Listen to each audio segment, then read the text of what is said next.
8월 말 국가물관리위원회가 출범한 데 이어 지난 16일에는 유형물관리위원회에 86명 위원이 모두 위촉됐습니다. 이 같은 움직임에 맞춰 양평에서는 한강 유역 물 관리에 대한 대책 마련을 고민하는 토론회가 열렸습니다.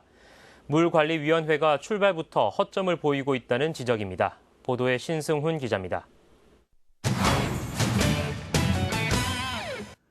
하천에서 상, 하수도, 댐 등 물과 관련된 사안을 통합 관리하는 기구, 국가물관리위원회가 출범했습니다. 뒤를 이어 유역물관리위원회도 시작되면서 그간 30개 이상의 법령으로 인해 중복 규제와 충돌이 잦았던 물 정책에 대한 일대 변화가 예상됩니다. 하지만 현장에서는 물관리위원회에 대한 불신이 만연합니다. 우선 물관리위원회에 지역의 목소리를 담을 위원이 없다는 점이 지적됐습니다. 그들이 이 팔당에 대한 어떤 정책이라던가 중복 규제라던가 규제 합리화라던가 아니면 수질 관리라던가 그것을 위해서 이 팔당 주민들이 어떤 노력을 하고 있는가 과연 알 것인가. 여기에 규제를 받는 팔당 유역과 달리 물을 소비하는 서울 시민들은 규제에 대한 이해나 어려움을 인식하지 못하고 있다는 의견도 나왔습니다. 이 물이 어디서 와서 어디로 가는지 아시는 분들 거의 없어요. 그러다 보니까 팔당댐 상류에 여러분들이 중첩된 규제로 고통받고 있는 거 전혀 감이 없습니다. 규제 지역에 사용되는 수계기금에 대한 의견도 제시됐습니다.